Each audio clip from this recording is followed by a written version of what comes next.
I win. Google me. Big time words by Indiana head coach Curt Cignetti. Some would say cocky words by Curt Cignetti. But the fact of the matter is, those words are true.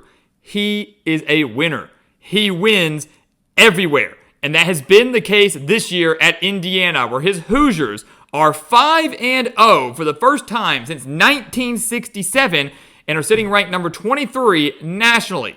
And believe it or not, his Indiana team could make the college football playoff in 2024. So welcome back to the Gridiron Expert, guys, here with a quick video on the Indiana Hoosiers. Definitely did not think I'd be doing this back in the preseason, but here we go. This team deserves to be talked about. Before we dive into it, please continue to like, comment, subscribe, share our videos. Of course, check out everything down in the description below. That includes our website, thegridironexpert.com, home of our exclusive expert picks. Some of the best college football and NFL spread picks in the entire country, beating out over 80% of the national handicappers, not just right now, but also each of the last 6 years. We are currently on a 20-10 run against the spread, a handful of those wins coming from Indiana and Curt Cignetti. So if you want to win big with us this season, go sign up today. It's one of the lowest prices in the country for a full year-long subscription, full 365 days. Our track record, that type of price, that type of length of a subscription, you're not getting from any other handicapper. We can promise you, guarantee you that. So go sign up, take advantage of it, and become a member of our GE Nation today. So Indiana, man. Look, I remember back in the preseason, I looked at their schedule, I looked at their team, a team that Curt Cignetti practically built through the transfer portal. So many guys that he brought over with him from James Madison, was able to get from other programs. And I said, Indiana has a good chance to go bowling. I think I had them at 7-5, 8-4, somewhere around there. The schedule was very manageable. They had, I think, 8 home games so far or over the course of the year. I was like, all right, they can be a bowl team, which would be a great season for Indiana for as much as they've struggled. They have not won a bowl game since 1991, and since 1991, they've only been to 6 bowl games after that.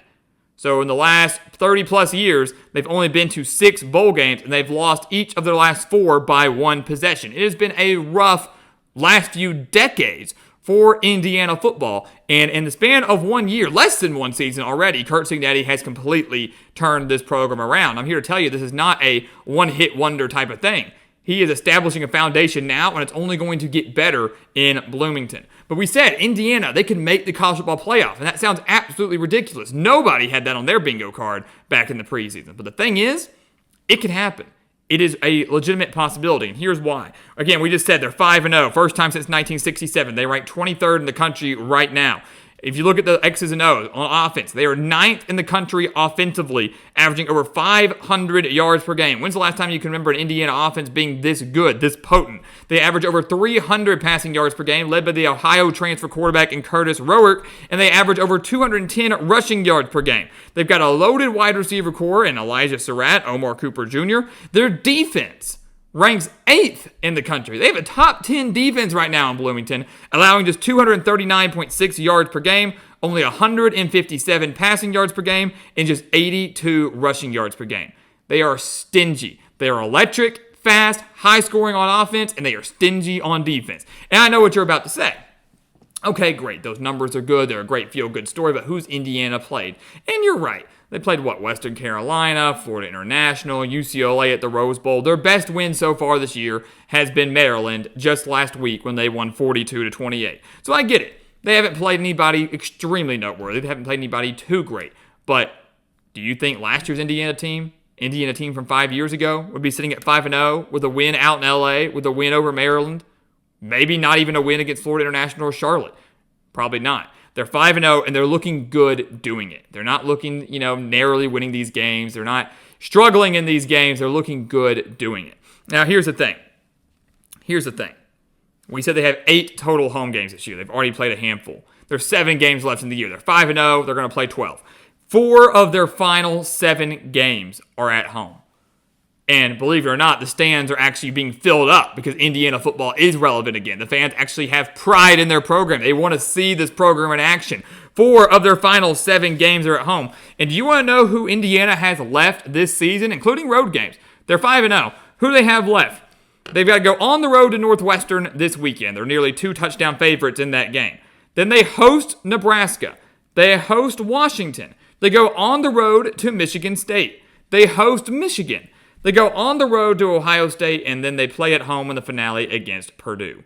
Indiana, barring any crazy injuries or just a complete collapse, should be favored in 6 of their final 7 games. Of course, the one game they probably would not be favored in is the road game at Ohio State. Yes, I believe they'll be favored against Nebraska. I do believe they'll be favored at home against Michigan, a Michigan team that, yes, is in the top 10 right now, but obviously has not looked amazing over these last few weeks. Did beat USC, barely survived Minnesota. Let's see what they've got coming up against Washington. But, again, some of the biggest games remaining, their toughest opponents remaining, really, with the exception of Ohio State, are at home. Nebraska could give them a run for their money, but they can absolutely beat Nebraska this year. They are vulnerable. Washington could give them a run for their money, but the Huskies are still struggling a little bit. Just went on the road, lost to Rutgers, could fall at home to Michigan, still have questions on both sides of the ball for them. And then Michigan, as we just mentioned, is a winnable game. They could be favored in 6 of their final 7 games, meaning there's a legitimate possibility that Indiana finishes the year at 11-1, and the only loss is on the road to Ohio State. If they finish 11-1, 8-1 in conference play, that's going to be good enough to get Indiana into the Big Ten championship. It should be, right? Oregon or Ohio State is guaranteed to have a loss. Those 2 teams play next week. You know, Penn State, you never know what's going to happen with them. I believe they still got to play Ohio State. So a lot can shake up among the other contenders. So your Ohio States, your Oregons, your Penn States, your Michigan even, they've got room for error. Indiana could contribute to a loss to Michigan, possibly. They could contribute to one to Ohio State, although probably unlikely.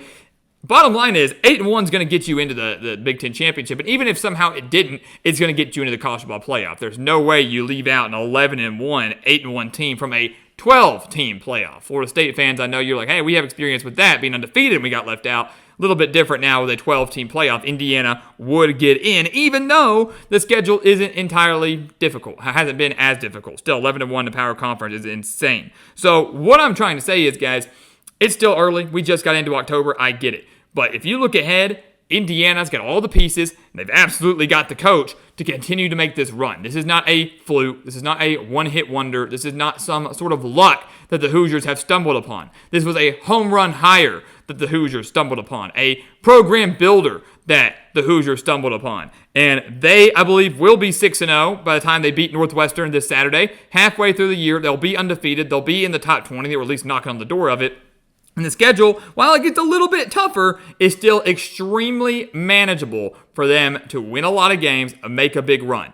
I believe Indiana can make the college football playoff this year. If they do not, if they fall short, 10-2, 9-3, whatever it is, yeah, that might be disappointing, but come on. If you're an Indiana fan, did you ever expect to be in this position this year? No. Indiana, regardless of what happens over the final 7 weeks of the year, will be going to a good bowl game. Not some 6-6, 7-5 bowl game, a good quality bowl game. And they will have a shot to win that bowl game. A first win in the postseason since 1991. Regardless, the tide is changing in Bloomington. Indiana is a contender. They are relevant not just in the Big Ten, but also on the national stage. And honestly, that is something that I never thought I would say.